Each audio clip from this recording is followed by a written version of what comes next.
he said gruffly. I'm making a trip to the dump tomorrow afternoon. I'll bring back a magazine clipping if I can find one. Thanks, said Charlotte. The meeting is now adjourned. I have a busy evening ahead of me.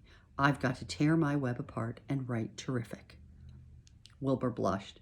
But I'm not terrific, Charlotte. How about just average for a pig? You're terrific as far as I'm concerned, replied Charlotte sweetly. And that is what counts. You're my best friend, and I think you're sensational. Now stop arguing and get some sleep.